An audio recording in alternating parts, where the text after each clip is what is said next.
The Chiefs are out of the playoffs. The Chiefs are out of the playoffs. Hi-ho, Dario. The Chiefs are out of the playoffs. Let's go. And don't let the door hit you on the ass on the way out. See, part of me, like, my first thought was to go like this. I was going to be like, all right, now a moment of silence for the Chiefs who did not make the playoffs this year.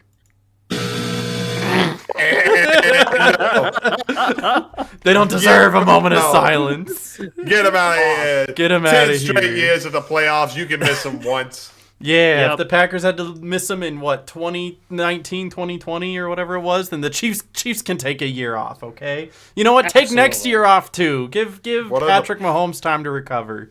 What are the playoffs? I mean, maybe you'll get to see him this year. Only one way to find out. Don't look at me that way. Okay, listen. There's still a chance, all right? It's like a 20% chance, but there's still a chance.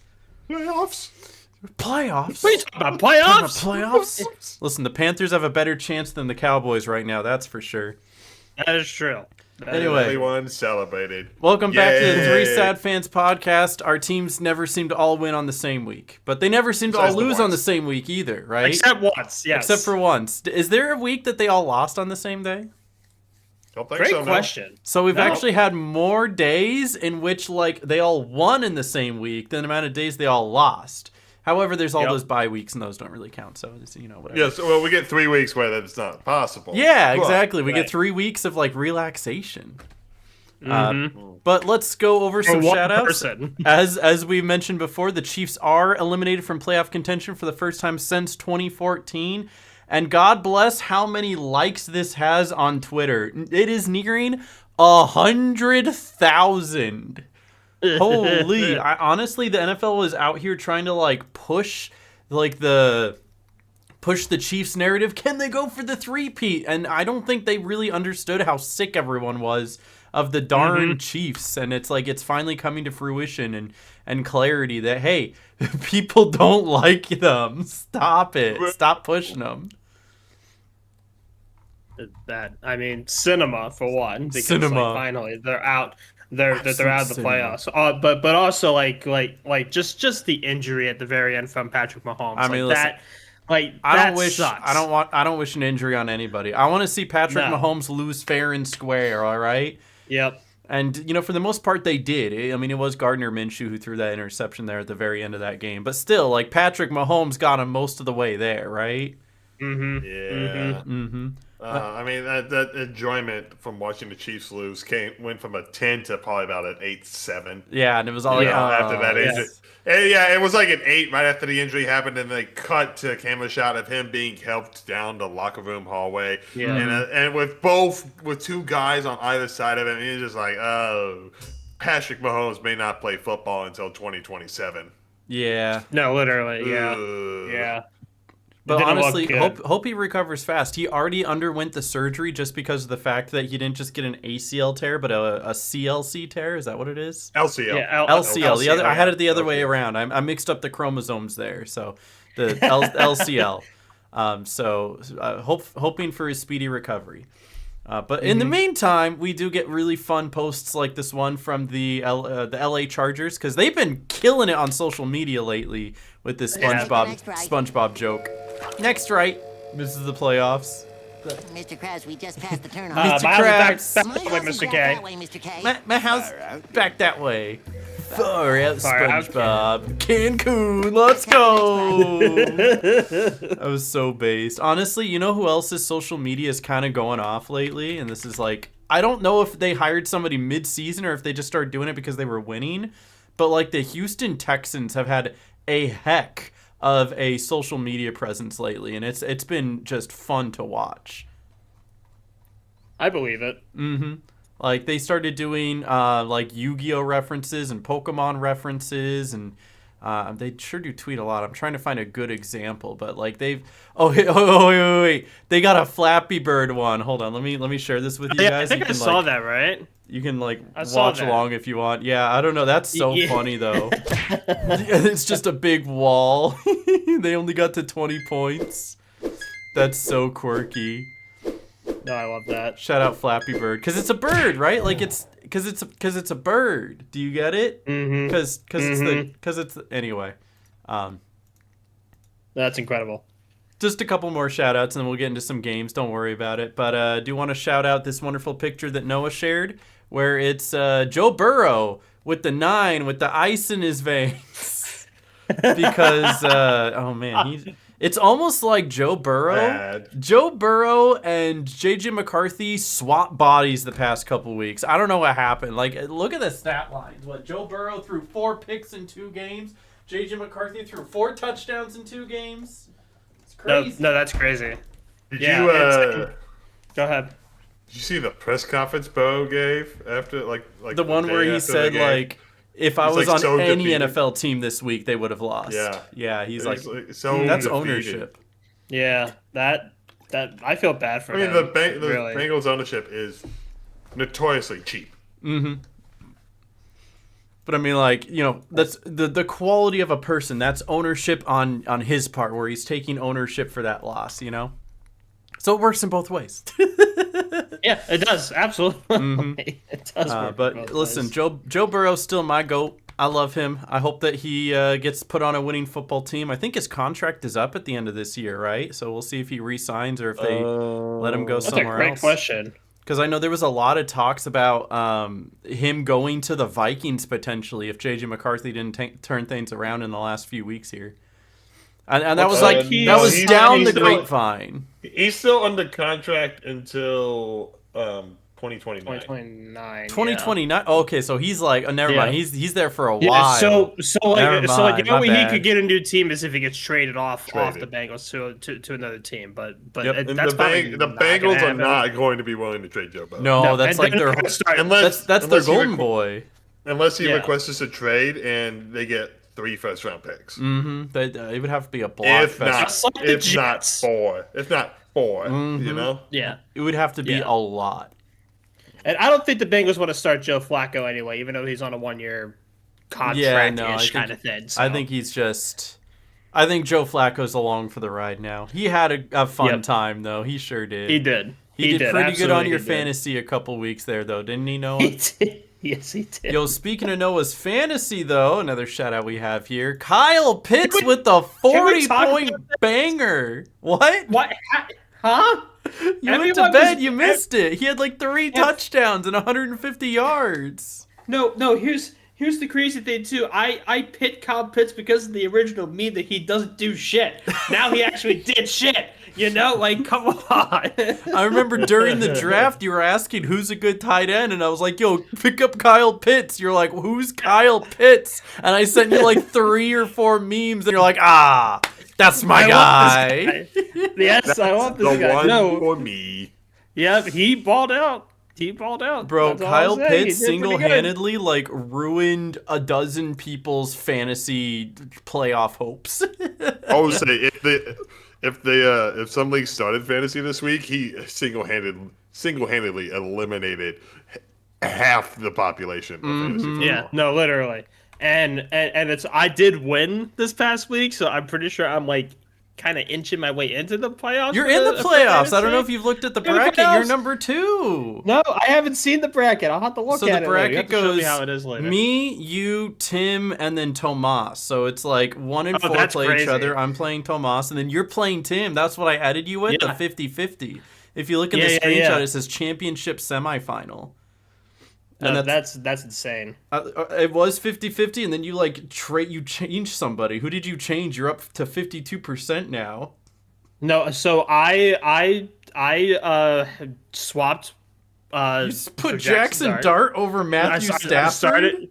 I started Jackson Dart, and then I put Cameron Dicker as my kicker, and I swapped for the Chiefs defense. That's all I've done so far. You know what? Actually, that's not too bad, honestly. Yeah, and I'll probably have to make a couple other adjustments because according to this, Devontae Adams is questionable. And he plays on Thursday, and also Josh Jacobs is questionable. So Josh Jacobs is always questionable. If he's allowed to play, he'll play. That's just how he is. Yeah, absolutely. Listen, Christian Watson is also questionable, so Tim will have to figure that one out. Very much. But yeah, no, you did really good for your first year of fantasy. 10-5 is nothing to shake a stick at. No, I thought I did pretty good. And you're already playing with house money. Even if you lose and you just come in 4th, that's fine. You still did better than the bottom half of the team. So, real proud of you there, Noah. Appreciate it. Love fantasy. All right, yeah, but talking about injuries here, just a couple more shout-outs. I know we're going long into the shout-outs today, but when don't we, right? Couple more shout-outs. There was a 45-minute window of time where these 4 players, Christian Watson, Devontae Adams, Micah Parsons, and Puka Nacua, all suffered significant injuries right after Patrick Mahomes did. It was such a brutal 45-minute window that started beforehand with Patrick Mahomes leading into this just railroad of a disaster of all of these other players going down, and 2 of them on my team, right?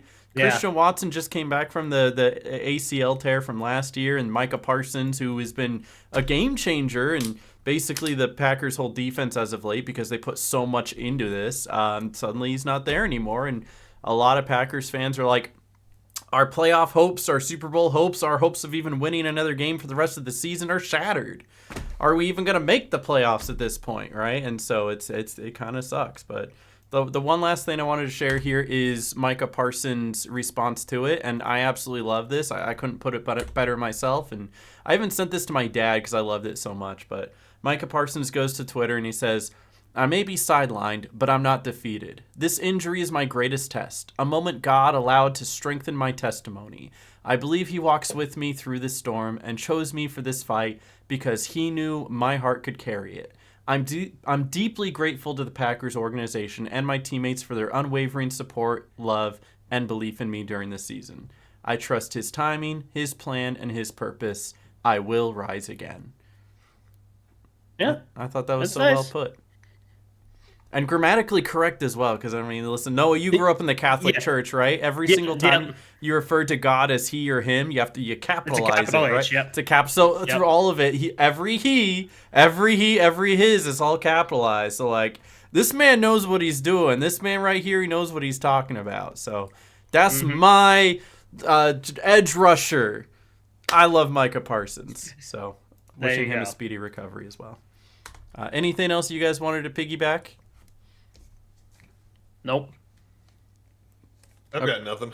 Well, I got one more, and it's the fact that I got these Gatorades from my wife's grandma, and she's like, "Oh, I got some Gatorades that you can take home, and if you want some Gatorade," and that way I'm drinking something that isn't like G Fuel in the middle of the evening where I'm up until 2 a.m. And then I found out that they expired in 2023. So they still good. Still taste fine, As long as they haven't been open, they're still fine. That's what I'm saying. What's a little lead poisoning, Salmonella.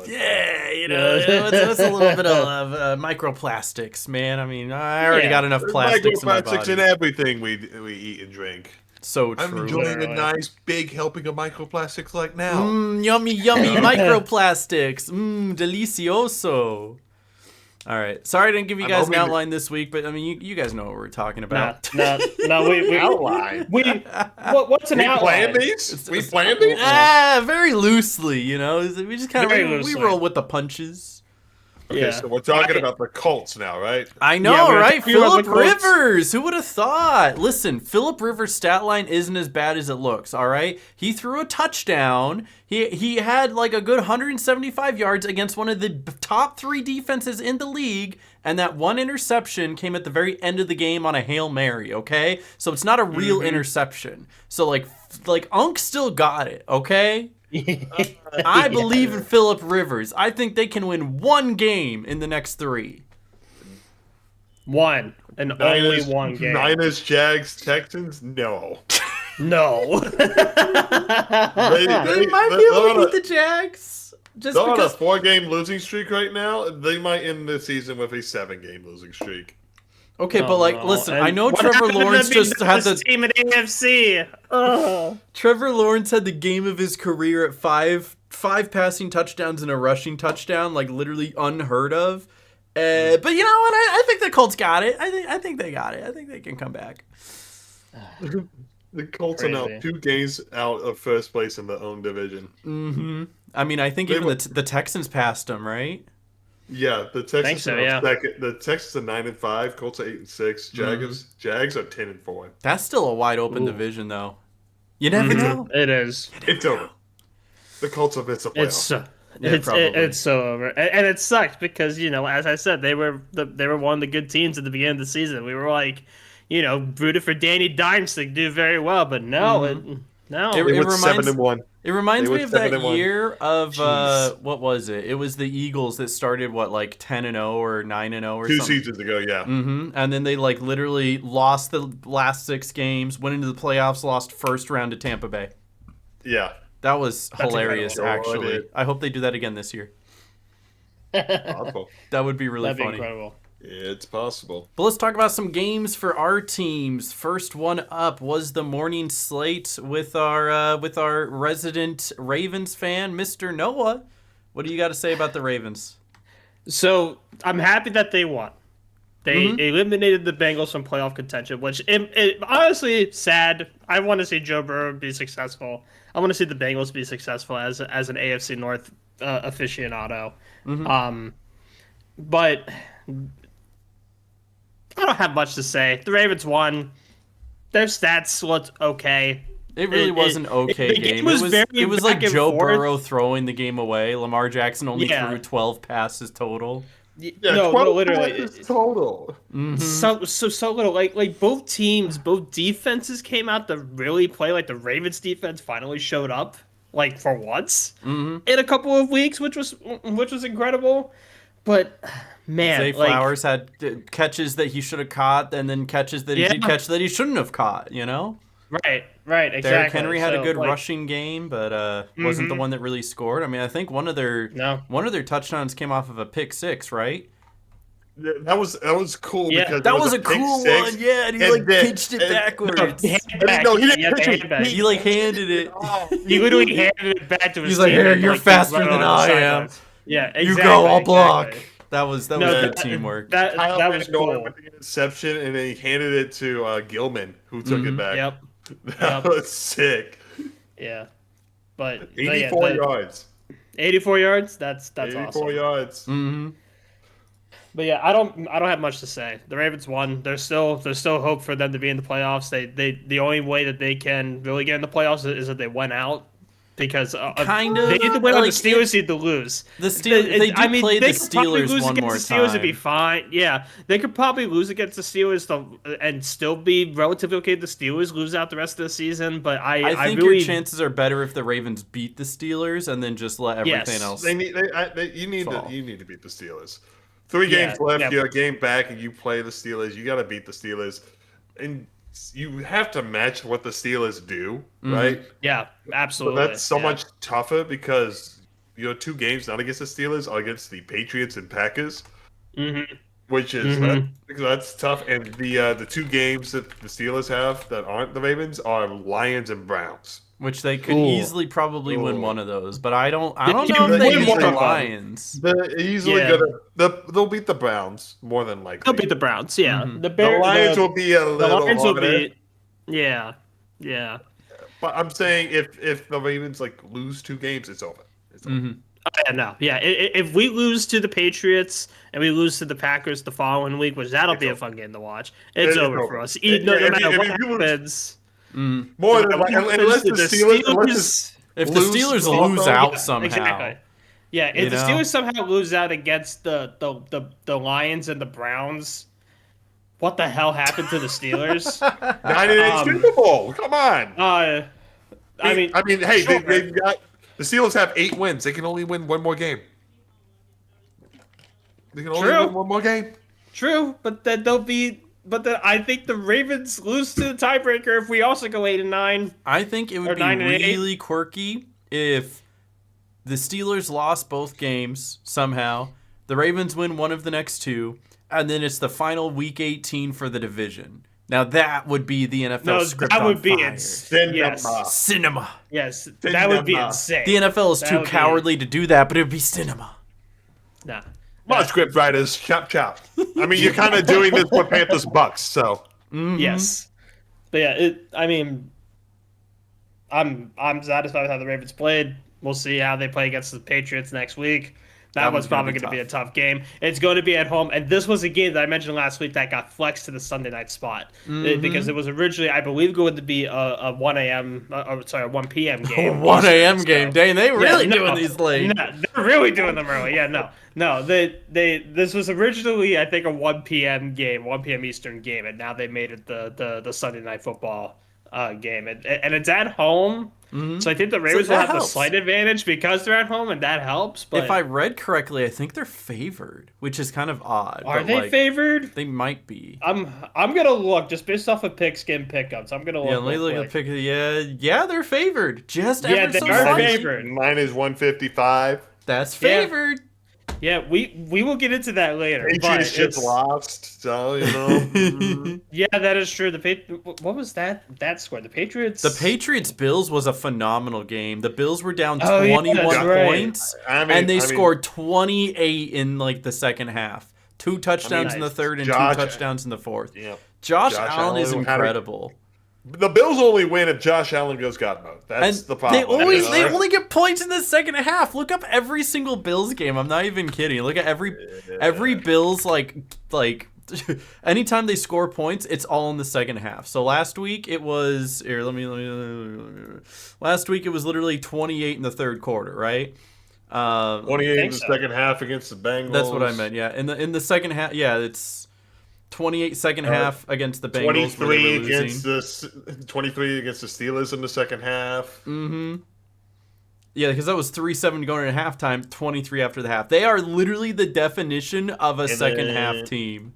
And then 3 points and then 3 points in the second half against the Texans in the game they lost. Yeah, look at the Buccaneers. That was pretty fair. Where they did 21 and then they did 23. So yeah, I mean, they're doing most of their scoring in the second half. They are literally the second half team. For sure. Mm-hmm. But yeah, we will see how the Ravens play against the Patriots, and that's all I have to say about the Ravens. They won, great. They knocked out the Bengals. The defense is stepping up, and that's what you love to see. Defense that's what stepped up, and we need. are one step closer to potentially make it to a wild card spot. But we will see how you don't get wild card. You are either taking the AFC North or you are not in the playoffs. You are not getting a wild card. Nope, not in this AFC. Fair enough. Okay. So it's either you or the Steelers. You can't have both. Not happening. Not happening. Well, they were still playing that first week. They don't get that first round of the playoffs bye. That's what I'm trying to say. Oh yeah, no, I mean only the one seed's get a bye. Only one seed gets it, and that's probably either going to the Patriots or the Broncos. No, absolutely, yeah. I'm just saying they're not going to get that first round bye. They're not going to. Definitely, they're either going to be in the playoffs and play that wild card round, that very first round of the playoffs, or they're going to be in the wild card. I got you. Correct. Wild card round or bust, baby. They're still playing because they didn't get the first round bye. That's what I'm trying to say. Okay. But speaking of another team that is in an eerily similar situation where they are battling to see who takes that division, one is in and one isn't, we've got the Carolina Panthers and the Tampa Bay Buccaneers. Both 7-6 going into this week, and now are both 7-7. Both 7. Yeah, so it started on Thursday night. Bucs played Falcons and lost, which was crazy. So for a glorious 3 days, the Panthers were in first place of the South, all by themselves because the Bucs had a losing record. And this kind of I'm going to share some images now, and I want you to share on screen. This was kind of how it was going, how people were thinking with the Bucs losing. No, that's incredible. That's very yeah, that makes sense. That's Baker Mayfield right there. Isn't he handsome? Yeah. Does that make this one Bryce Young? I'm sorry. But the Panthers took that gift and they were like, nah, I don't want it. Nah, you have it. Nah. So I don't. When I watch games, I try not to get mad at what I see on TV because which is too bad because you cheer for a team that does that a lot. I know, because I know that nothing I say or do or react is going to affect the outcome of the game. Mm-hmm. But just watching the game, especially getting into the crunch time, I just got mad. Because don't blame you. It was like I said, it would be the most Panther thing to do to come off a bye week, go to the 3-10 Saints, and still lose. Saints are on a win streak now, though, right? Like, still, it's so bad. It's okay. Bryce Young, 15 to 24, 163 yards, a touchdown. Not awful. I dare say Bryce Young was not the reason why we lost today against the Saints. I believe it. Rushing for the Panthers, 31 total carries, 127 yards. Dowdle, 16 carries, 49 yards. Hubbard, 8 carries for 29 yards. Young had 7 carries for 49. Most of those were scrambles. Yeah, and it's like that's what you were saying. It's not even Bryce Young's fault. If anything, he was the one keeping them in the game. What really killed the Panthers is that the defense was sloppy and undisciplined. Horribly. As a team, the Panthers had 11 accepted penalties for 103 yards. 3 of those were on the offense. So there were 8 defensive penalties. Oh, it was. And 2 of those penalties against the defense were late hits against Tyler Shuck as he was sliding. And so that's 30 yards. One of them was baited out, though, all right? Like, one of them was like, he sold that. Yeah, I know, but you still gotta know not to hit him. Just it was just so frustrating because that was the last play he was in. There's 9 seconds left. They're at the very edge of field goal range, like it's a 64-yard field goal. He chooses to do a QB draw up the middle. He runs 4 yards, starts to slide, and gets hit. It's a bang, bang, right? If there isn't a flag thrown on that, there's a small outside chance they don't even get a spike in, and the clock just expires. And I'm just like, it was just so frustrating just to see that because I knew once that penalty was called, the game was over. And it was a chip shot field goal after that. I mean, 47-yard, but like in today's NFL, it's chip shot. It's chip shot. Yeah. Chip Unless you're Brandon Aubrey, apparently, because he missed a couple. Even though he missed a couple. But still, what annoyed me the most was play calling. Play calling was absolutely atrocious. There was a drive so there were 2 big drives by the Saints, both the touchdown drives, that were just inexcusable for the Panthers. The first one was in a 17-play, 95-yard drive that lasted 11 minutes and 22 seconds. Jeez. That had multiple defensive penalties that kept the drive going during the drive. And so that's just like, stop. Right? You come off a bye, you're healthy, you should be disciplined. You've had extra time to study and to not make these mistakes. It's just boneheaded. And so they go down and get a touchdown. And the second drive was in the fourth quarter, the touchdown drive that tied the game. The Saints go 7 plays for 78 yards in 2 minutes. It felt like every play. I'm pretty sure it was 7 straight passes. Every play, it seemed someone was open for 20 yards down the field, as if, they find the soft zone, the hole in the zone every time, and it's just like, okay, I'm over here now, I'm over here now, I'm over here now. Like there was only one play. I know that feeling. I do. There's only one play where it was incomplete, and that was because the receiver bobbled the ball a little bit and had it knocked away. Like if he makes that catch, it's another first down. And I'm just like, stop him. Like, stop. It shouldn't be that hard to just stop them. Right. Especially since you've been stopping them all game. Yeah, besides the 17-play one where you had, like, 3 defensive penalties on that, you did fine. Right? It was just so annoying. And then offensive play calling, there was a lot of issues with that. There was a point in the fourth quarter, beginning of the fourth quarter, the Panthers had it 4th down and literally a foot, right? Just give the ball to Bryce, have him fall forward to get the first down. instead, Dave Canales calls, a fullback draw for two. I remember listening. I don't know if you heard the announcer during this because I was listening. Yeah, RG3. Yeah, RG3 he was calling it. He literally said this should be a QB sneak with Bryce. They should not hand it off here, and he hands it off, and they get hit like 2 yards behind the line of scrimmage. The Saints defensive line won the battle, changed the line of scrimmage, and Hubbard wasn't able to pick it up, and I'm just like, frustrating. Mm-hmm. The last meaningful offensive possession for the Panthers, just a horrible mess of play calling. I've got it written down here what it was. So on the last drive for the Panthers, 1st and 10, Bryce looks to throw, can't find anyone, throws it away. Whatever. Short. Throw it away, go another down.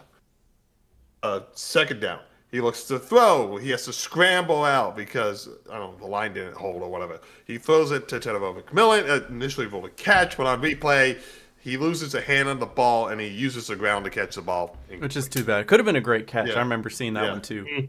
Yeah. And so now it's 3rd and 10, and now Bryce looks to throw again. There's no one open, so he has to scramble for a 1st down. He gets an 11-yard gain. He gets a 1st down.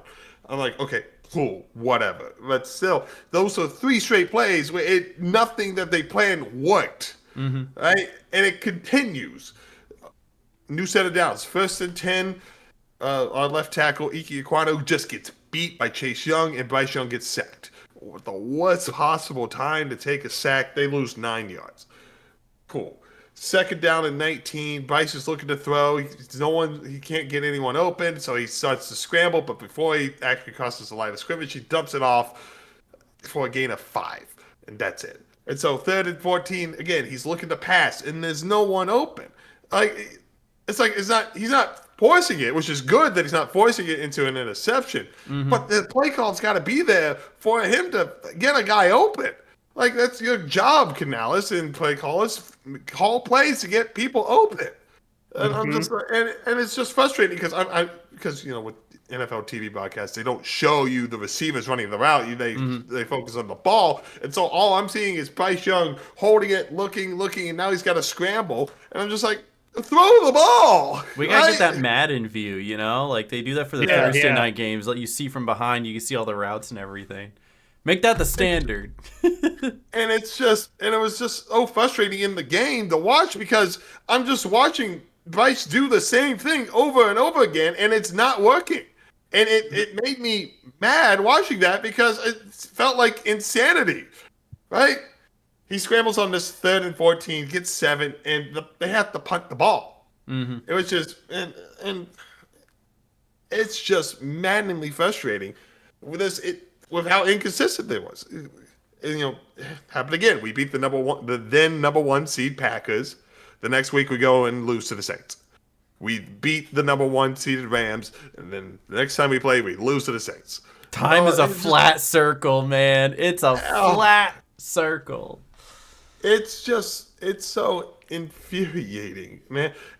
The penalties definitely did not help. 11 penalties for 103 yards. You're not going to win many games if you have 100 yards of penalties. You got to clean that up. And it's frustrating because you came off a bye, too. Everyone got healthy. Yeah.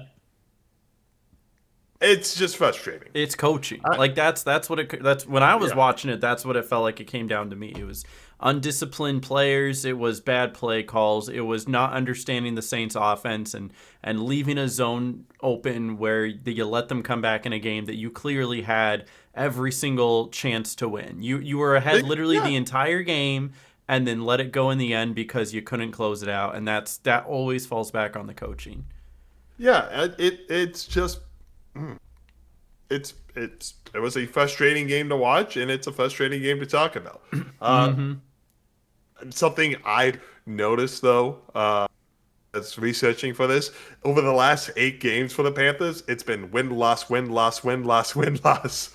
So gotta obtain that 500, If that trend continues, we are due for a win against the Bucks, and then we'll lose to the Seahawks, and then win against the Bucks. Beat the Bucks again, and that would get you into the playoffs. And then we lose in the wild card round. Yeah, that would track probably to the Seahawks again. Yay! That'd be really funny if that continues. It would be really funny. It goes Bucks, Seahawks, Bucks, Seahawks. Just the way it's all lining up. Win versus Buck, lose to the Seahawks. Win versus Buck, lose to the Seahawks. Time is a flat circle. I would laugh if that was the case. But just frustrating consistency again. This one fell more on the Panthers. And I will say it's nice not to have this conversation about being Bryce Young and how he was inconsistent, right? He played well enough to keep the Panthers in the game, right? Yeah, I mean, you look at the player stats. The fact of the matter is the difference in this game was that both offenses played decent. Neither of them went above and beyond. Neither of them faltered. They both played decent. But the Saints defense was just better disciplined and came up with better stops than the Panthers defense did. Yeah, more timely stops. I mean, Tyler Shough was sacked 5 times, you know? It's just that they weren't the sacks. You didn't need it in the fourth quarter when you're stopping them from going down the field. No, it was so good to see that many sacks. The Panthers have one of the worst pass rushes in the league, and to have 5 sacks. Oh, it was so nice to see. We had back-to-back sacks on one drive, and that was so nice. And it just... the Saints have 4 wins, and we're 2 of them. It just makes me sad. And the Bucks are another one of them. And I think the Falcons are the other. Wait, hold on. Is that... No, the Giants. Oh, it's the Giants. Okay, that Giants makes sense. all the way back in like week 5. Makes sense. Gotcha. That's crazy though. That the Saints are like 3-2 in the division. Yeah, they're 3-2 in the division. That's insane. They split with the Bucks, swept the Panthers, and they're currently 0-1 against the Falcons. Oh, they still have a chance though. They could go 3-3. You think if you were 3-3 in your division, 3-3 in the division, you think you're in like second place, you know? You know, there's a chance that the Saints just went out. I'm looking at the schedule. It goes Jets, Titans, Falcons. Oh God. Yeah, they might just went out and end the season on a 5-game winning streak. They could win out. That's so funny. As hell. Should we just pick the Saints every week and hope? Because it would be funny. I mean, Tyler Shough, 24, 32, 270 yards. Wait, hold on. Are the Saints technically eliminated from playoff contention? Yes, they are. That's too, because it's like, listen, if the Saints win out and the Panthers lose out and the Bucks lose out, then that would make the Saints 7-10. 7-10. And the Panthers 7-10 and the Bucks 7-10. I'm pretty sure. I think the Bucks would. Well, no, they can't lose out. The Bucks and the Panthers play each other twice. They'd be 3-3 in the division. But the Panthers and Bucks can't lose out. Yeah, that's one of true. them's got to win. You're right. The best they could do is tie. Yeah, twice. They could go 1-2. Yeah, I guess they can't. I didn't think about that. That would be funny though. If in a world where the Bucks and Panthers have already played, it would be a possibility, but can't. Okay, It'd be but really funny. The Bucks could still go 7-10, and the Saints could go 7-10, and then like leapfrog them in the division. Just for the funsies. It's a better chance there's a snowball surviving hell than that happening. It would be funny though. It would be funny. I would laugh. You know. But it's just also crazy that according to the playoff scenarios, Carolina could clinch a playoff spot if they just beat Tampa Bay, and that's it. You know. I mean, neither Tampa or Carolina can clinch the division next week. Right. But whoever does win gets a big boost. Yep. Right. Because then they only need to win one of the 2 next games. Yeah. Then they only need to win one more game. So, and it doesn't have to be against each other. It's just it turns out that way. Yep, that's the luck. Well, that was the sadness of the Panthers. I have one more. I have 2 more things actually to share. Yeah. There's that one. I'm sad for having hope. You know what? It's my fault for having hope. That's so real. Oh. And then the Panthers owe me some money. Hold on. Have you been a Panthers fan the last 10 years? You may be entitled to compensation. It's been longer than 10. I'll tell you that. They may owe you It's some the heartbreak. Psychiatrist bills, man. I don't know, man. It makes me sad and mad. It drives me insane. All right, let's talk about the Packers. All right, and what happened? You know, the ironic part about this game, about the Packers game, is the fact that I'm not even like upset that they lost to the Broncos. The Broncos are a good team. They are a good team. They're 12-2. They're on a 10-game win streak, 11-game win streak, 11-game win streak now. Bo Nix knows how to sling the ball. They've got a great defense. They've got a competent offense. But the Packers came into this confidently, and they were up. They were up 16-14 going into halftime, and even had a 10-point lead at one point in the game coming into the third quarter there. And it felt pretty cool. And I was like, okay, the Packers might actually be able to get this. It was 23-13 at 23-14 at one point. They had a 9-point lead, and I really felt like the Packers could win. And this is the same feeling I had in the 2023 season when they had a 10-point lead against the 49ers in the divisional round of the playoffs, and then ended up losing that two-score lead that they had. But this was different, right? This was different in the sense where it's like, I'm sad that they lost, but I'm not sad that because they lost. I'm sad because of what was lost, right? Mm-hmm. This is the definition of a momentum-based game. Football is momentum-based. All it takes is one big play, one way or the other, to truly change the outcome of a game. And that play started with a deep shot to Christian Watson in the third quarter. Again, they were up by 9. They wanted to push the ball down, push their lead up. If Watson catches this, we're probably not having this conversation. But instead, Pat Surtain gets in front of him, catches the ball, falls on Christian Watson. It's not Pat Surtain's fault that this happened, but Christian Watson lands on his shoulder, gets a chest injury, and is down on the ground for a substantial amount of time, ends up having to go to the locker room. That already hurt the Packers. But then the Denver Broncos come down, and I don't know if it was on this drive or the next. I think they went down, scored on this one. The Packers had the ball, went 3 and out, had to kick it back, and then they come down again. And that's when Micah Parsons tries to, first of all, getting held. Not going to go into it, but they called one hold for Micah Parsons in the first quarter, and then never again. It's like they heard the pleas of like, oh, Micah Parsons doesn't get Here's your pity hold. Here's your pity hold. Now you can't say we don't. One you're gonna get. And then they were blind for the next 4 that happened in the rest of the game. Like not just like the little ones, the egregious ones where they grab him like this and pull him that way. Like very egregious. It happened again on this play. He was literally horse-collared, didn't call it. And it's not even the reason he got injured, but because he tried to do like a jab step and he tweaked his knee, ended up, tearing his ACL on that play. And that is devastating. Because now you have two of your star players out for the game. You have Micah Parsons, who's now out for the rest of this season, probably out for a good portion of next season. We've already lost. Just like Patrick Mahomes. Yeah, just like Patrick Mahomes. He may not play football until 2027. Yep, and it's like we already lost Tucker Kraft earlier in the season. All of our like star players who are emerging as great talents or ones that we already know as great talents are missing, are gone. There was a point in time where the 3 receivers on the field were Dontavian Wicks, Matthew Golden, and Bo Melton. That is who Jordan Love was throwing to in the critical time when they needed to get back into this game. He got a touchdown pass last week. Come on. He had 1 catch, and that was it. All right? I love Bo Melton. I think he's a hilarious guy. I love him for his personality. He's not wide receiver 1. I'm sorry. He's not. He does good work where he's used. I'm not here to complain about the players we have on our team.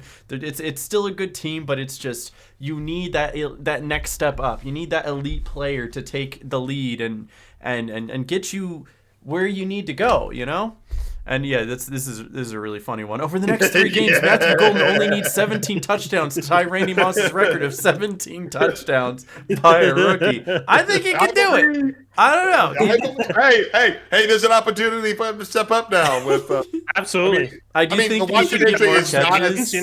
I do. I think he should. He's in that position where he could get ready to step up, but it's deflating. Was it an average of 5 touchdowns per game? He could do it. Yeah, he could certainly do it, right?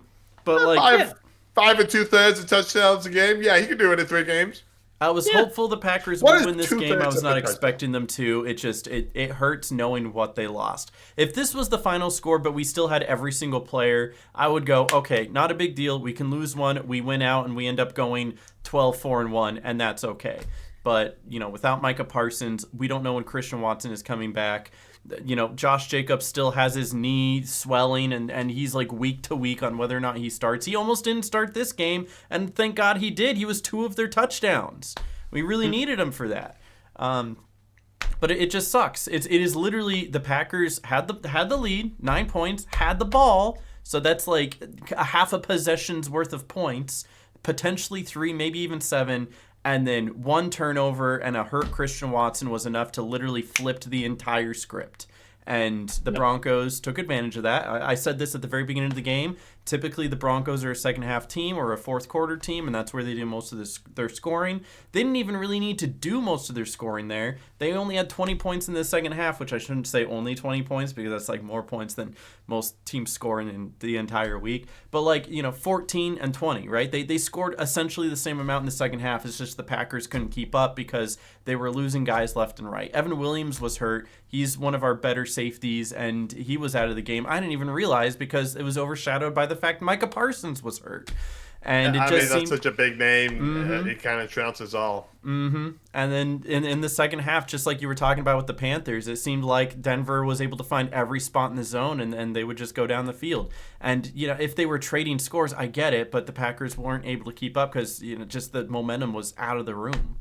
You could say it was literally taken out of the air, but it's not like there's much air up there at Mile High anyway. So I could go over stats, but it would be almost nothing at this point. Bo Nix had the game of his life, 4 touchdowns, which I would say, but I mean, he's literally done that 3 other times this year. Jordan Love, 2 interceptions. One of them was the one where Christian Watson got hurt. The other one was a desperation heave because they really needed to get something going and just turn the ball over. Josh Jacobs did solid. He rushed for a touchdown. He caught for a touchdown. And that catch that he got, that was a phenomenal. He did like a Randy Moss, like over the defender. Yeah, he mossed him. It was a great looking catch, Jaden Reed was the top receiver, and you wouldn't even know because it's not like they had any really big breakout plays. The biggest breakout play they had was the Josh Jacobs 40-yard touchdown run, which really got me on my feet. That was the momentum that they needed to, if Christian Watson wasn't hurt, that Josh Jacobs touchdown run was the momentum shift the Packers needed to just put the game away. And then it literally flip-flopped the other way so quickly because of the interception and Christian Watson getting hurt. And it's it's a domino effect, right? It's a domino effect. If that pass doesn't happen, then Micah Parsons doesn't get hurt, and this doesn't happen, and that doesn't happen, and we're not having this conversation. So it just is what it is. Jordan Love got sacked a few times. Makes sense. Broncos have a phenomenal defense. You wouldn't expect anything otherwise. These are 2 very competitive teams. They're very equal when it comes to most aspects of that team. There was a little bit of undiscipline by the Packers with 10 penalties, but it was a poorly officiated game on both sides. They were missing calls on both sides, and they were making up calls on both sides. I can't use that as an excuse for why the Packers lost. First and foremost, it was straight up just momentum and the fact that they lost players that they really needed to keep. But this I think is the final stat that really put the nail in the coffin. It's the red zone. The Packers were 1-4 for touchdowns in the red zone. Early on, they had to kick 3 field goals as opposed to go for touchdowns, and that's why they, only had 12 points left on the board. 16 points on the first half instead of 28. That is quite the difference, if I do say so myself. Meanwhile, the Broncos were making every single touchdown every single time they went into the red zone, and if that gets cleaned up, then even with the great losses, the Packers would still win this game. They would. So what's the difference there? 16 to 28. That's another 12 points. Yeah, the Packers have 38. They'd win the game. So even giving up everything in the second half like they did, if they had those touchdowns instead of field goals. That's why you got to finish. You got to, if you're in the red zone, you got to punch it in. And the Packers are usually really good. The Packers are number 2 in the league for red zone touchdowns, right? Making it into the red zone and converting into a touchdown. I think they were 70% coming into this game. Not anymore, but coming into this game. It's a little slightly lower now, but they're still fairly good. But it does make me concerned. It's like, well, now the Bears are back at number 2 in the NFC and ahead of the division, and it literally goes like Bears 2, Packers 7, flip-flop, Packers 2, Bears 7, flip-flop back. The one tie is what determining who's second or seventh. And the ironic part is if the Packers win next week, flips right back, right? Like it's literally that like fragile. it's crazy. Yep. So disappointed, but more so sad about the loss of players rather than the loss of the game, because this was a tough team to beat. I get it. The Packers still have a chance to win out. The chances are a little less now, but I still think they can do it. With the Vikings heating up, though, it seems like that's going to be a tough game for Week 18, especially because of the fact that the Vikings aren't just going to lay over and die. They're not going to put up their backups. They would love to play spoiler. They would. They're like the Lions of a few years ago when the Packers were trying to get into the it was one of Rodgers' last years in Green Bay. Maybe it was his last year in Green Bay. Yeah, he threw 3 picks against the Lions and then kept them out of the playoffs. Lions weren't playing anything except to play spoiler. I see the Vikings probably doing the same thing here. Because they just missed out on the playoffs, I think. Mm-hmm. Because they had turned it up in the second. Yeah. The thing is if the Packers win next week, which is this Saturday, by the way, I think the Packers do still take the division. It's going to be tough because it is in Soldier Field and they are Micah Parsons' list, and the Bears are kind of on a heater. The Bears are putting up points. They're playing well. They beat the Browns 31-3. That's a pretty good look. Who would ever lose to the Browns? I mean, who would ever lose to the Saints? True. Anyway, sorry. The Bears have the Packers, the 49ers, and the Lions. If the Bears beat the Packers, I think the Bears end up taking the division. I still feel hopeful that the Packers hold on to that 7 seed at least, because it's going to be really hard to try to leapfrog one of the other 2 teams that are there. 49ers and the Seahawks are tough teams. I think as long as you stay ahead of the Lions, you will have the 7th seed. Yeah, that's pretty much stay ahead of the Lions. Yeah. So I hope that they take the division, though. They really need the division. Because the only other 2 teams in the hunt that haven't been eliminated yet are the Panthers and the Cowboys, and neither of them are fighting for a wild card. Well, yeah, no, the Cowboys are trying to see if they can somehow get that 1% for the NFC East, and the Panthers are just in a dog fight with the Bucks right now. And it's Bucks Panthers for the NFC South, and so you've got the Lions need to win out and hope the 49ers or the Packers lose Rams. Out. Yeah. So your NFC wildcard teams left are the Lions, Packers, and then the Niners, Seahawks, and Rams. Because the Rams haven't clinched the division yet. Neither have the Bears technically. So throw the Bears in there too. If we're gonna go like current division leaders. True, Bears as well. Bears as well. So those 6 teams are fighting for the wild card and division leads. Mm-hmm. It's just weird that the Rams, who are the only NFC team who have clinched a wild card, are at risk of going down to the 5th seed this Thursday night against the Seahawks. It's so finicky. It's crazy. Yeah. So my quick analysis here, though, is that I hope the Packers beat the Bears. This will be a tough game. I think the Packers are still favored, which is crazy because I wouldn't even favor them in this game. But there's a chance that they still win, If the Packers beat the Bears, even if they lose the next 2, I don't see the Bears winning the following 2. I don't see the Bears beating the 49ers in Santa Clara. And even though the Lions are going into Soldier Field, the Lions have had the Bears number every single time they play, no matter what. I feel like the Bears probably lose that one as well. So the Bears are looking to at least win one of these games in order to keep the wild card. The Lions are hoping that the Bears lose them all. The Packers, I really hope they beat the Bears, and then maybe one more game, and that'll be enough for me this season. So, according to the playoff scenarios, though, for the NFC North, the Packers just need to win 2 games, and they can secure a playoff berth. So, which is great. But the thing is, the easiest of those 3 games, the easiest one is the Bears. Easy, quote unquote, easiest. Yes, that is true. Well, I don't know. Maybe technically the easiest would be the Vikings, but I know both of them are not at home. I think the Packers' last home game is the Ravens game, and that's going to be tough as well. So let's see. Packers. It goes at Bears versus home against the Ravens at the Vikings. Yep. Yeah, last home games with the Ravens. Yeah. We're going to that one. We are. I'm looking forward to it. Your 8 p.m. Ravens-Packers game. Do we know what the temperature of that game is going to be yet? I mean, it's actually warmed up, okay? It's warmed up over the past week. It was. We'll talk. Okay. We'll see what it is next week. I'm expecting it to be freezing, but not snow. I'm hoping there's no snow. I hope when you go there and if you order like a drink and you open it, I hope it doesn't freeze over immediately. It freezes immediately. To give you an idea, last week it was like highs of 15 and lows of like 2. This week we're jumping around between a high of 42 and a low of like 13, but then it also goes to like a high of 17 and a low of 5. So it's been like that around my area. You're gonna be playing in the lows though, so no way double long johns. Oh, no, he knows. He's prepared.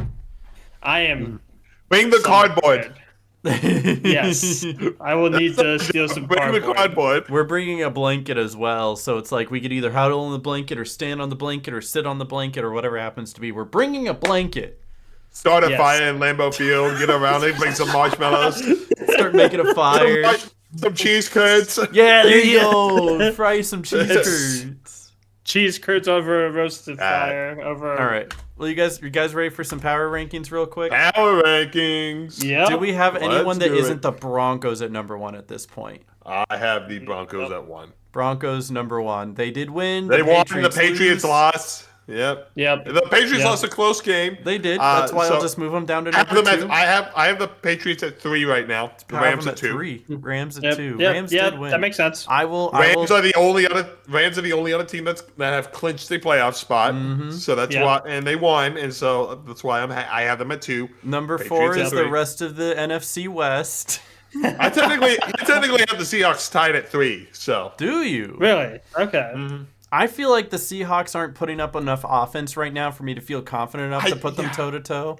Their defense has been great, but their offense has been terrible the past couple of weeks.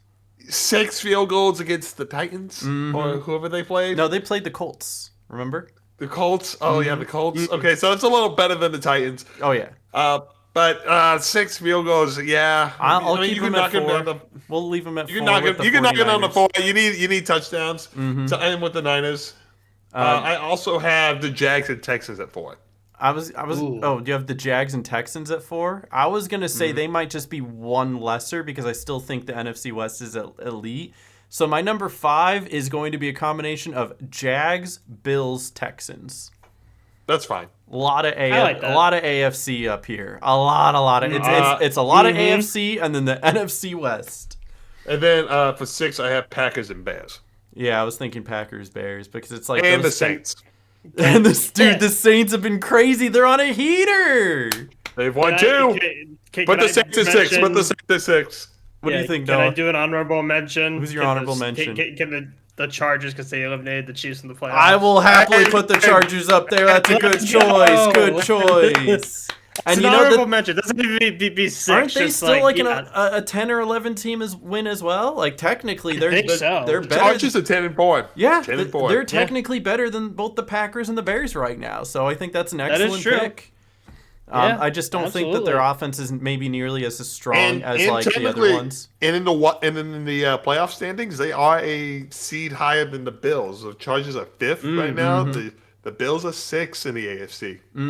Interesting. Well, the Chargers have been playing more consistently bad football, where the Bills are either really good or really bad. It depends on Josh Allen, right? But I still pick the Bills right now because Justin Herbert has a broken hand. So no, absolutely. And he's been playing through it, and even though they haven't looked great, they're still winning. They won ugly against the Eagles. They won ugly against the Chiefs. Ugly wins are still wins. But that's why they're at bonus number 6. Don't I know? I mean, in reality, this is like more of a top 10. But hey, you know what? 1, 2, 3, 4, 5, and our bonus number 6. It's our top teams. Yeah, that's top what it is. Teams. This is us ranking them S tier to D tier. Look, our numbers don't mean the same. 1 from 2 isn't the same from 2 to 3, and it isn't from 3 to 4, and then 4. Yeah, it is almost more like tiers. 5 could be here. There's a lot of gray area between the numbers. Yeah. Here. Even going left to right, there's like a little bit of gray area between the Seahawks and the 49ers. Yeah. Absolutely. And then let's there's do still the something I wanted to do next year. Assuming we all continue this next year, I'd love to. Where our Absolutely. top tier team above number 1 will be whoever wins the Super Bowl, and then each time whatever team beats that team takes that spot. New number Yes. one. New number 1, even if they are 1-8, it'd be funny. they beat that team. Therefore, they earned the new number 1, and then The Titans are the number 1 team in the NFL. And then whoever beats that one, because you beat the person who beat the Super Bowl champ, right? And then you beat the person who beat the The person who beat Cleveland the Browns Super are Bowl number champ. 1. Yeah. Let's go. And it might go full circle, that because what if it's a division rival, and then they come back and they beat them, they beat the person, beat the person, beat the person, beat the person, beat them, right? Okay, Yes. what happens though if the number 1 seed ties? Do we have 2 number 1 seeds? Ooh. That's a I great think question. I think we would do. I think We it would. should be 2. I think we should have Cleveland 2. Browns and Titans are the number 1 seed. Let's go. Hey, you never know. The Titans have been looking better every single week. And we're the Cleveland Browns. And we're the Cleveland Browns. All right, fellas, you ready to do some game picks? Yes, Oh. sir. I went 10-6 last week. Noah? I think I also went 10-6. 11-5. You went 11-5. And Noah- You're crazy. 11-5. And Aaron went 10-6. The podcast went 10-6. We all had decent records. Yeah, it was decent, And considering it was a week that was tough for some people, poor Vin only had 7. Vin, I'm sorry if you're listening to this. Man, no. He dropped so far. Like Tim had 9. There's some 10s up there. There's an 11 up there. A few 11s. Yeah, I did Shout 10. out My Winston, dad did by the way. 10. Yeah, Shout out Winston on number 1. Number 1. Yeah, Winston. Yeah, who are you, Winston? Winston? Do you listen to this Whoever you podcast? are. Who are you? Yeah, whoever you are, You got- expose yourself. You got Please. 1 more win than Buddy Tim and 2 less losses. So good for you. Noah is literally 2 behind Rosie. You got this, Noah. You can catch up. You did better than her by 1 this week. Just got to do that again. I'm still 1 game behind the podcast. I'm right there. You're right there. All right, let's get into the picks, though. We got a Thursday night game, probably one of the most important games of the year. This is a big game. Both It teams will be are a equally huge one. favored. This is in Seattle. It's the Rams at the Seahawks. And I'm gonna reiterate what I said before. I think the Rams are a better team. The reason they're above the Seahawks right now, and I didn't put them on the same slate here, is that the Seattle Seahawks, as good as they've been throughout the whole season, you got to look at who they are right now. And the past 2 weeks, their offense hasn't been putting up numbers. Their defense has been great. Their offense has been not. The Los Angeles Rams, their defense has been okay. They did give up a lot of points to the Lions, but it's the Lions. But their offense has been firing on all cylinders, right? And I just think their great offense is better than Seattle's. The difference between their offense and Seattle's defense is greater than Seattle's offense and their defense. Does that make sense? I get what you're saying. Yep. So that's why my pick is the Rams, even though they are visiting and Seattle has that infamous 12th man, and they're all like, "Oh, we're from Seattle." Yeah, they're loud. I just want to look at the recent scores. The last time the Seahawks and Rams played, it was a Rams victory, 21-19. So it was a close game. I think that was also on Thursday, wasn't it? It was November 16th, which was a Sunday. Oh, it was a Sunday? Okay, I was thinking of the 49ers game then. They like was putting a these Sunday. NFC West matchups on Thursday. It was a Sunday, and Sam Darnold had 4 interceptions in that game. I And do. still It lost by was 2 a points. mid-off. It was who could keep themselves from not losing. Yeah, I Right. mean, Matthew Stafford that game only had 130 passing yards. Mm-hmm. So, and only won by 2 points. So the Seahawks were not out of that. Since then, the Seahawks have put up 30 against the Titans, 26 against the Vikings, 37 against the Falcons, and then last week they put up 18 against the Colts. Mm-hmm. Which of those last 4 games, the Colts defense is probably the most formidable. Mm-hmm. So they still got the win. You would like to see those 6 field goals, at least some of them, get turned into touchdowns. So I think it's going to be close. I think it's going to be close again. I don't think Sam Darnold's going to throw 4 interceptions again. I also don't think Matthew Stafford gets held to only 150 yards either. I think this is going to be a lot more explosive. Yeah. Yep, absolutely. So I think we might be due for some fireworks. I am also going to pick the Rams. Okay. I think the Rams' defense is a little better than the Seattle's. I do think the Rams' offense is more consistent than the Seahawks, right? Because even in these wins, you know, Sam Darnold has sometimes been a little iffy, you know. Maybe Sometimes maybe he looks like the Vikings ghost Sam is spewed Darnold, on. and sometimes he looks like the Jets Sam Darnold. Yeah. Yep. Yeah. Whereas Matthew Stafford almost always looks like Matthew Stafford. Which is crazy, right? So I'm leaning Rams for this pick. Noah? Even though we picked Rams, concur. I just want to hear what you say. Concur. You think Yeah, Rams? okay, yeah. Let me do all the talk. Let us do all the talking. All right, you know what, Yes, Noah? look at You that. get to start with this next one. Eagles going to the Commanders. All right. What do you think, Noah? So here's the thing about this one. Divisional matchup, right? Correct. Marcus However- Mariota starting, and they did look pretty Yes. good against the Vikings. You are Jaden stealing Daniels the shut words down out of my a couple weeks mouth ago. because Jaden Oh, Daniels is yeah. out for the. Jaden Daniels is out for the rest of the season, as far as I know. Yeah, so it was Correct. They last shut him week down. against They the shut him Giants. down. They looked pretty good. Yeah. So, Yeah. however, I really don't think Marcus Mariota is going to do it. I don't think the Commanders are as put together of a team as the Eagles are. I'm picking the Eagles for this one. You know what? I'm gonna piggyback that. I'm also picking the Eagles for this one. Eagles. The Eagles Yep. were 8-5, and then they get like a cakewalk to the end of the road. Like, Let's what is see. this? Yes. What is this? Commanders. Okay, it's not entirely a cakewalk. It's Commanders, Bills, Commanders. So. Okay, so they get half a Commanders cakewalk. would have been good. This would have been It's- fire the last 3 games for the Eagles. It could have Yeah, been it's if a the cakewalk Commanders except were actually for- good this year. You know. Yeah, Except it's a they're the cakewalk, oldest except for some geriatric team in reason the there's league. like there's like just a barrier in the middle of the cake. That's the Bills, you know. It's the Bills. This is some good cake. I bit into something metal. It's a Oh, bone. it's good cake now.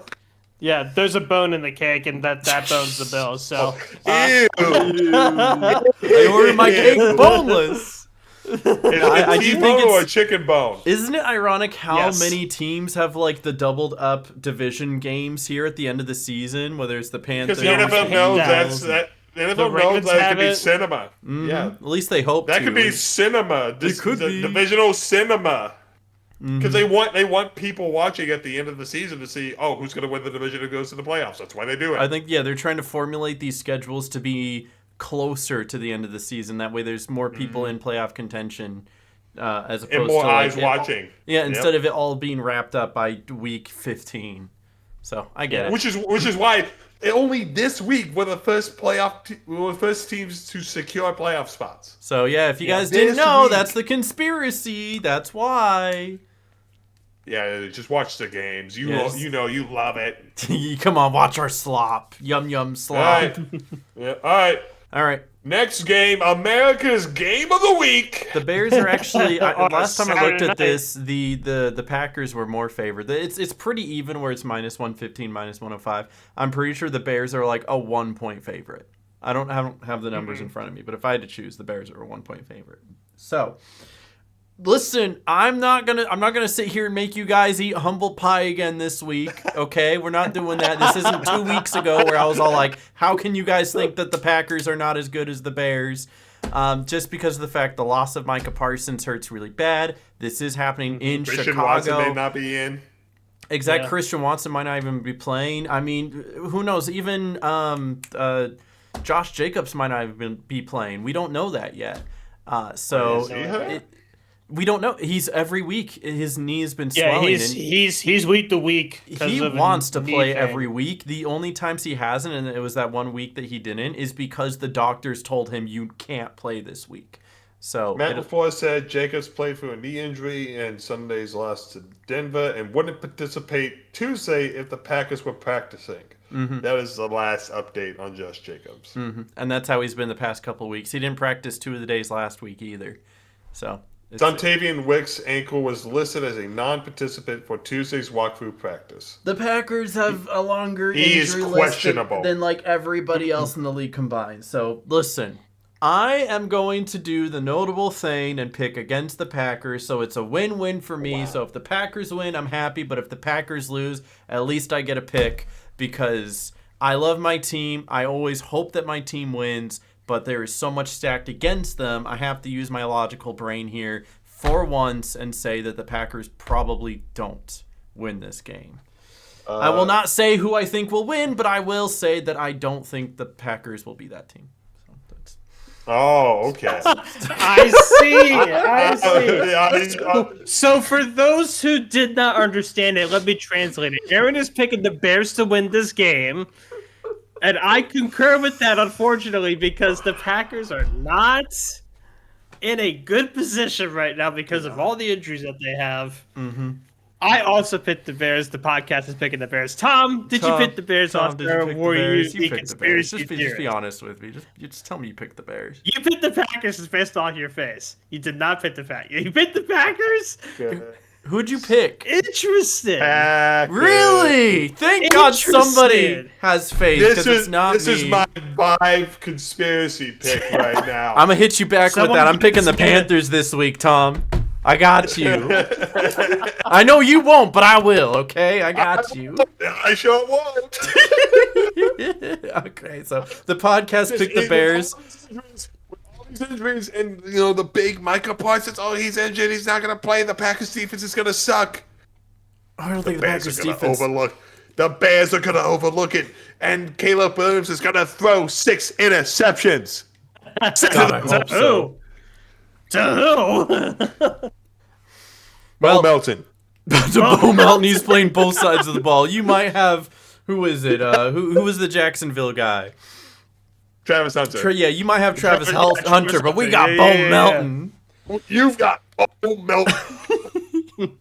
Anyway, podcast picks the Bears, though, unfortunately. Anyway, then we've got America's game of the... No, it's not. It's the Bills and the Browns. It's not. Save your breath. Save your breath. Bills. 2-1. Bills. Okay, Bills. Anyway, the Chargers heading into Dallas to play the Cowboys. The Cowboys are favored. Interesting. They are favored. Justin Herbert. I mean, come on. No offensive line for the Chargers. Justin Herbert, broken hand still. Mm-hmm. The Cowboys. He still has the broken hand? Mm-hmm. No, how long do you think a broken hand takes to be fixed? Yeah, but you don't understand. Maybe the NFL has maybe 3 months. They have magic medicine where everybody gets healed in like 2 weeks. You know, where's the smelling salt? Give him some smelling salts. Throw him back out there. It takes roughly 6 to 8 weeks for a broken hand to fix. I said 3 months. It's close enough. The Chargers already did 2 weeks since the surgery with bad hand, Noah. 2 weeks. Justin Herbert's playing with a broken hand for the rest of the season and playoffs. Listen, the Chargers did their part. They knocked out the Chiefs. They pretty much have a playoff spot at this point. The Dallas Cowboys are fighting for their lives and honestly have looked better the past. The Cowboys need to win out to even clinch a playoff spot. Even in their losses, the Cowboys have looked better than the Chargers did the past couple of weeks. That's my hot take. So I think the Dallas Cowboys win. So. This one's a toughie for me. It's tough. It's a very 50-50 game. Yeah, it's a very 50-50 game, I think, despite the current user pick rate and the money line rate. I don't know. Like, I'm kind of leaning towards Dallas here. I think it's going to be a kickoff. Like, it's going to be field goal palooza. No, literally, yeah. I think I'm leaning more towards Brandon Aubrey versus Dicker the kicker. And those are two great kickers. I think Brandon Aubrey's got this one. And it's in Dallas, so it's like no wind, in a dome, in the middle of the day. Okay, but do you know who the Cowboys just lost to in Dallas? J.J. McCarthy. Okay, but the Vikings are on a weird resurgence where J.J. McCarthy and Joe Burrow swapped bodies, okay? Yes. Like, I don't know how to explain it. Congratulations. They beat the Commanders and Cowboys. Wow. Yeah, but look, he looked good, okay? He looked okay. I'm going to pick the Chargers. I'm going to pick the Chargers. I'll be the contrarian again. What'd you say, Noah? I will be the vibe picker. I'm still picking the Cowboys. All right, Cowboys it is. Listen, this could be your chance to catch up, though, Tom. This is your chance. Could be. No. Wait, did you pick the Cowboys, Aaron? I picked the Cowboys. He picked the Cowboys. Okay, never mind. Sorry, I thought you said the Chargers. Okay. Yeah, no, you're good. No, I'm going to catch up on this next one because I'm picking the Titans. Ooh, spicy. I'm picking the Titans. Kansas City going to Tennessee to take on the Titans. You're picking the Titans for this one? I do not believe in Gardner Minshew. I think it's going to be enough. an absolute garbage game where there's going to be very little scoring. But weirdly enough, Tennessee's offense has looked way better the past couple weeks. Hate to say it, Tony Pollard has been rushing like a madman, and Cam Ward, he's developing as a quarterback. It only took him 13 weeks, but he looked okay last week. So the last 4 weeks, the Titans offense have put up 24 points against Seattle, 3 points against the Jags. Oops. 31 points against the Browns in a win, and they put up 24 against the Niners last week. And those are tough defenses. So I don't know. The Tennessee Titans might be the shadow pick here. Yeah, they might be. I might be convincing myself. There's no shadow for me. I pick Titans. Noah, what are you thinking? Do you think the Chiefs will rest all their starters? I think no. The Chiefs the Chiefs are going to play all the players to see who they keep for next year. And there's something called incentives. And playing for a contract next year. Do you know why there's such an emphasis on their 1,000-yard seasons, like the rushing 1,000-yard seasons or the receiving 1,000-yard seasons? They get extra money for that. Yeah, they sure do. They get money, bonuses. There's a lot of bonuses still yet to be claimed for the Kansas City Chiefs. So Travis Kelce's still playing, Rashee Rice still playing, Xavier Worthy's still playing, unless they just got hit so hard last week that they can't play this week. But no, I think they're all playing. What are you thinking, Noah? I've convinced myself. Yes, Noah. I have convinced myself. Yes. I'm going back on my FX. I'm picking the Titans for this one. Let's go! Yeah. I'm also going to pick the Titans. I think in my personal picks I chose the Chiefs, but I talked myself into it. Let's go, Titans! Should I wear my Titans jersey on Sunday? Listen, the Packers play on Saturday. It means I can wear my Titans jersey on Sunday. Don't ask me why I have a Titans jersey. Why do you have a Titans jersey? Okay, so the story behind why I have a Titans jersey is because Marcus Mariota was drafted by the Tennessee Titans. Marcus Mariota was previously an Oregon quarterback. I saw him play in person at Oregon. Me and my dad were big fans of him, so when he was drafted into the league, he bought me a Marcus Mariota Titans jersey. So we were kind of like little side Titans fans during their years with Marcus Mariota. There you go. So, there you go. That's why. Anyway, we got the New York Jets going into New Orleans to play the Saints. Am I crazy that the Saints just went out? Noah, kick us off. How do you feel about this game? I don't trust the Jets. I don't trust them. Hey, they got a new DC now. They just fired Steve Wilkes as the DC. I still don't trust the Jets. I also don't trust. I think the Jets are gonna fumble and.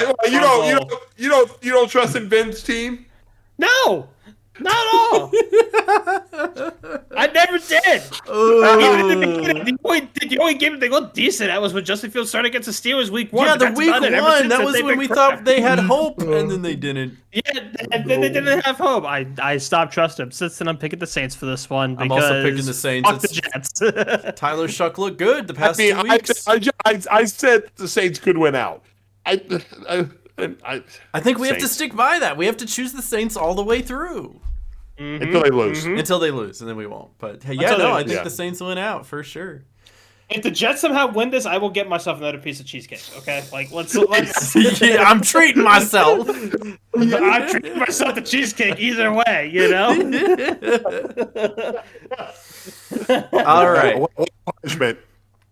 Then we've got the Minnesota Vikings heading to MetLife to play the Giants. Who do we got? Giants need to keep the number 1 pick. You know, they got to lose this. They'll find a way to lose. Every single year, this is your fun fact. For the past 10 years, the worst record in the NFL has belonged to either the Giants or the Jets. Every single year. And so we have to withhold tradition. The Giants have to lose out. Giants had it last year. Come on. I mean, listen. the Vikings, the JJ McCarthy's looking better, and they're playing from The pride. Vikings are the team than the Giants right now. I don't know if you heard this in like a post-game conference or maybe it was a pre-game interview where they were asking what the pass play was, what they thought they were going to do in the passing game. And Coach O'Connell said, we are doing, what was it, Plan 190 or Operation 190. And they're like, what is that? What is 190? And they go, Justin Jefferson needs 190 yards in order to get his 1,000-yard season. So we're going to try to get him that 1,000 yards. So funny. I'm choosing the Vikings. Are we all choosing the Vikings? Yeah. I'm in agreement. Yep, I'm picking the Vikings. All right, Vikings.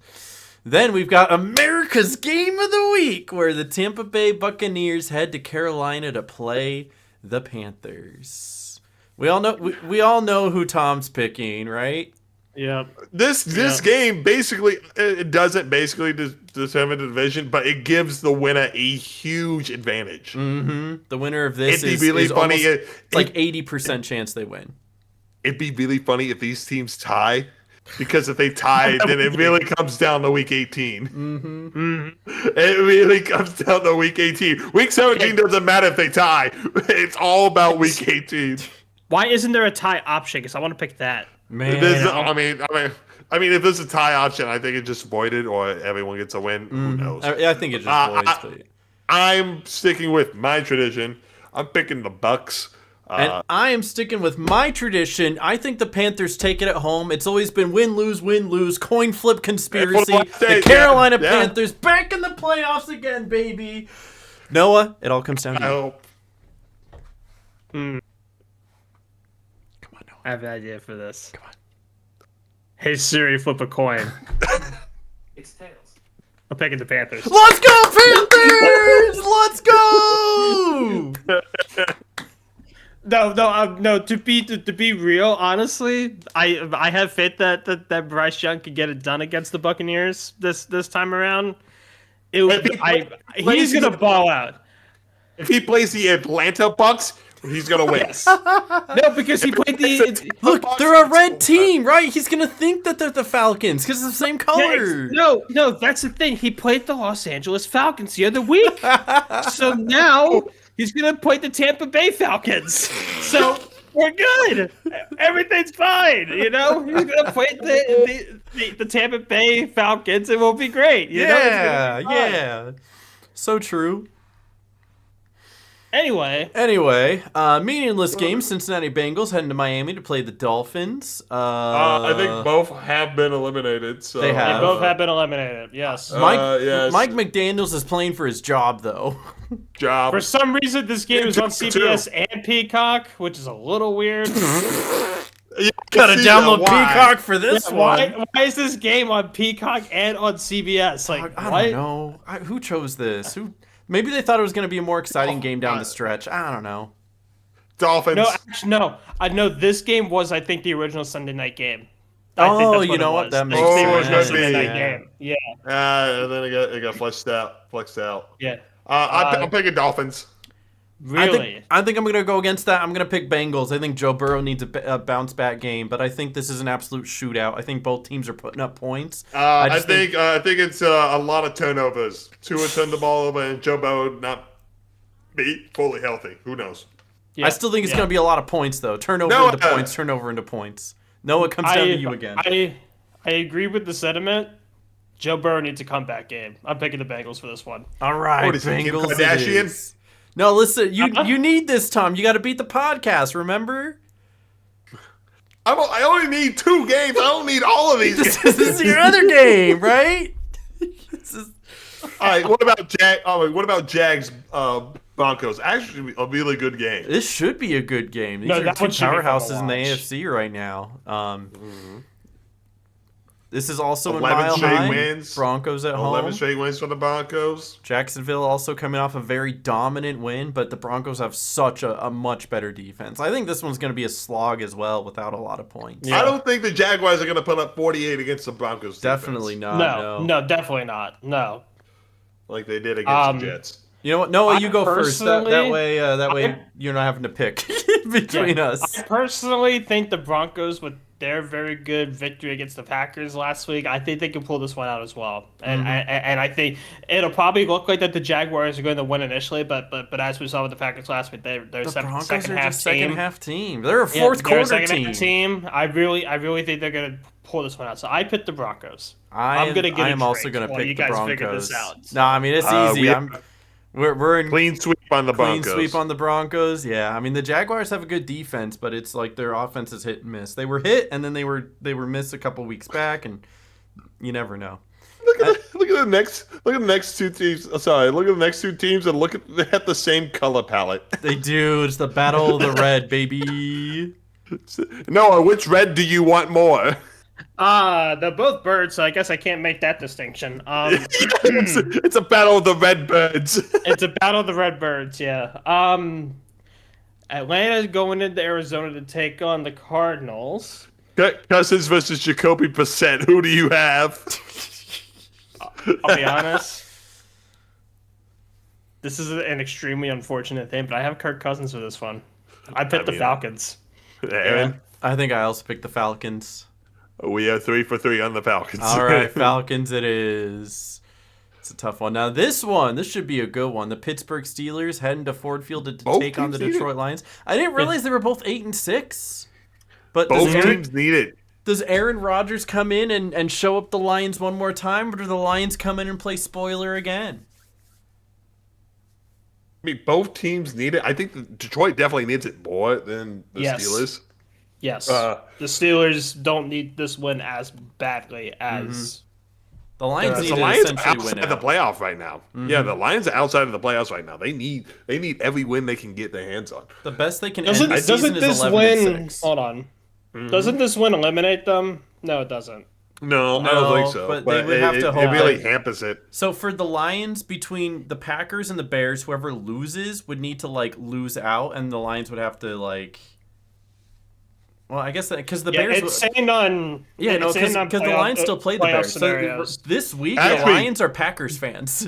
They need the Bears to lose out. It's saying on playoff scenarios that Detroit can get eliminated from the playoffs this week if they lose and the Bears and Packers tie. That is the only way they can get knocked out of the playoffs. So it's like Detroit is hoping whoever loses the Packers-Bears games loses out, and then they can win out. Right. But the fact of the matter is they have an easier way in if the Bears lose. So this week alone, they are Packers fans. Yeah. Right. The playoff scenario also says that for Detroit to get into the playoffs, either Detroit wins out completely or Chicago loses week 16 and week 17. Right. Yeah, because they play the Bears is what it is. Yes. I have the Lions for this one. I really don't think the Steelers are going to do very well against the Lions. I also have the Lions for this one. I just think that they want it more. 3 for 3. 3 for 3 on the Lions. Yes, they played very good against the Dolphins we're recording this on Tuesday, so last night of Monday Night Football. But honestly, it's the Dolphins. It was the Dolphins. It was the Dolphins, and it was cold. Turn over the ball anyway. Yeah, exactly. So cold Dolphins, too icy. So Lions for me, and it seems to be a tie across the board here. So, all right, next game, save your breath. Texans. 3, 2, 1, Texans. They're gonna win. All right, then we've got the Sunday night game. Really good matchup. The New England Patriots head to Baltimore to play the Ravens. The Ravens are favored. Noah, resident Ravens fan. Yep. Who you? This picking? one is tough. Tough for me. It's only the only reason I picked against the Ravens the last couple of weeks. I have. And that's actually no, that's not true. Last week I picked against them and I was wrong. The week before I picked the Ravens, but I said don't be surprised if the Steelers win, and the Steelers ended up winning that game. I have more faith that the Patriots win in this game than I do the Ravens win in this game. But that's just me. But I don't have anything else. I think the Patriots But no, that's it. And you got anything? No, I think the Patriots are also just the better team here. The Ravens have looked okay. They have not looked like the Ravens of the past. Sloppy. Even though the Patriots lost last week, they lost to the Bills, who are just a phenomenal second half team. But you still look at the Patriots, like the way the Patriots played in a bubble, no matter like who they were against, whether they won or lost, they still put up 30+ points. They still had a phenomenal ground game. Drake May still did great in the passing game. Their defense still did pretty good, especially in the first half, right? Drake May, right? I think the Patriots are just the overall better team here in nearly every facet. I think the only thing Baltimore has over the Patriots is the run game, and that's only by barely. And I don't think that's going to be enough to win this football game. The Patriots are 6-0 on the road. They have not lost. They will be 7-0 after this game. All right, so Patriots it is. Sorry, Noah. I'll be cheering for the Ravens. I will be cheering for the Ravens myself, but I really don't think they're going to pull it off. I picked the Patriots. Hey, if predictions hold out as they do, both teams lose, and so they still keep pace with each other. Mm-hmm, that's true. Yeah, and it makes that last week even more spicy. Intense.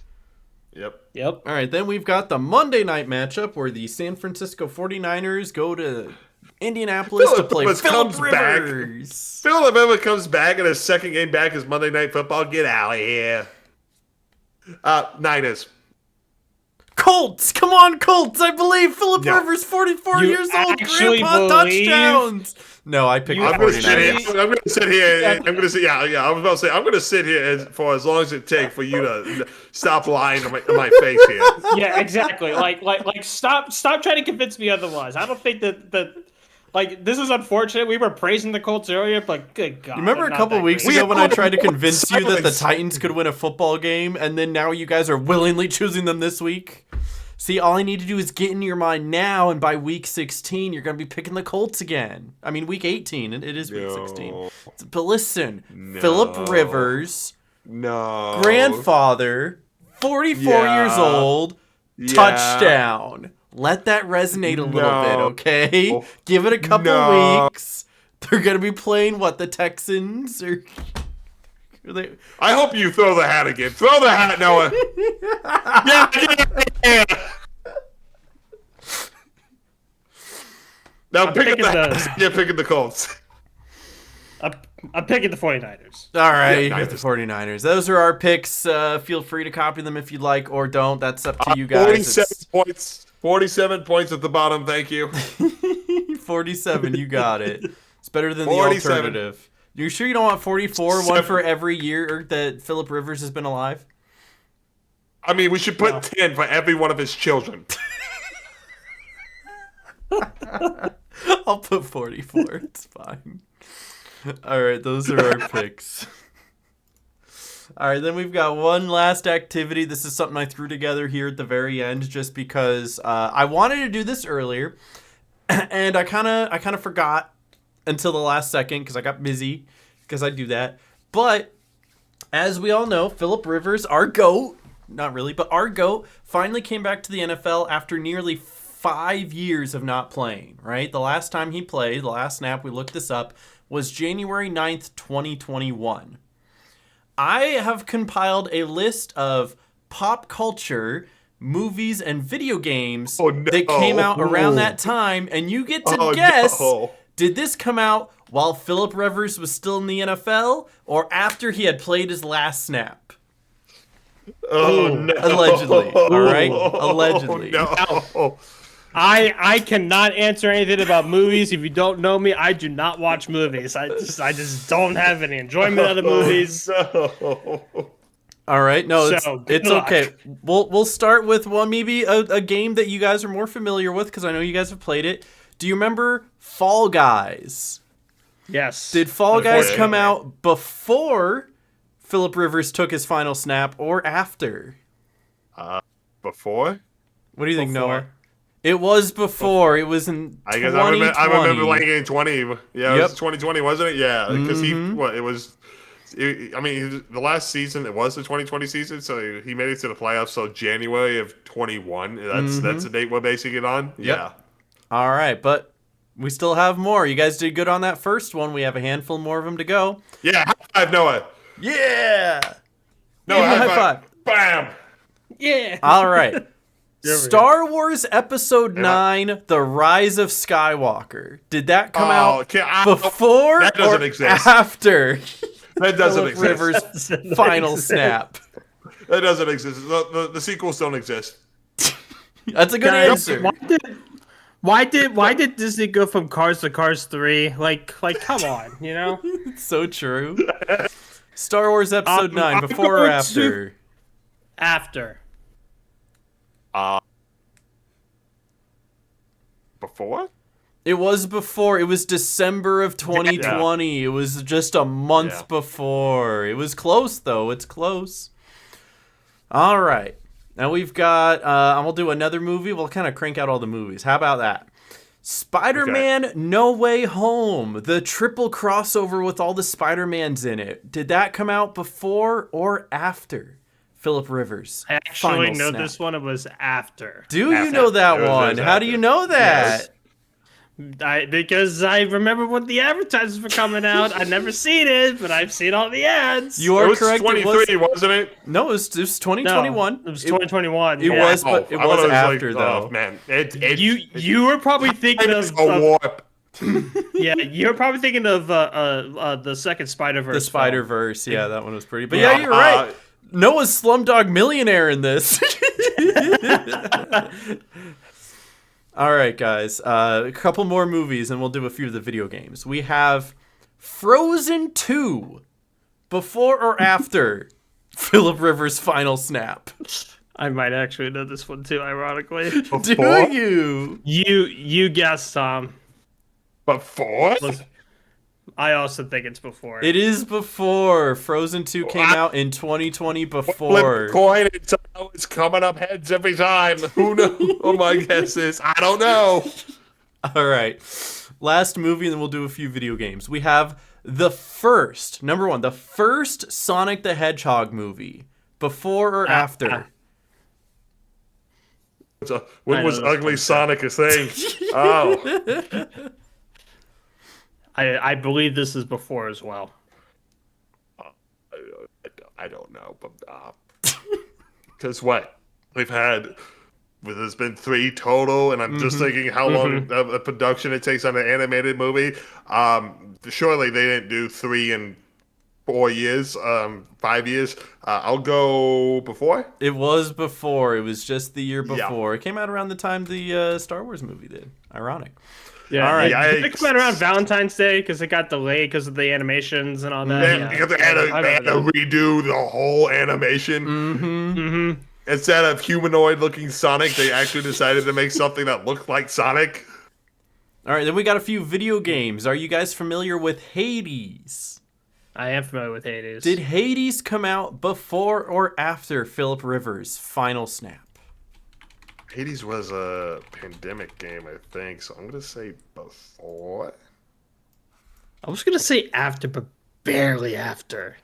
It was September 2022, so just barely before. Oh, wow. Yeah. Like 2022? Sorry, 2020. 2022? No, you're right. I missed. Okay. Listen, I'm sharing it on the screen. You can see it right now. It says 2020. I misspoke. It says 2020. Okay. I was right. It was a pandemic game. Tom was It was a right. pandemic game. Tom was right. Yeah.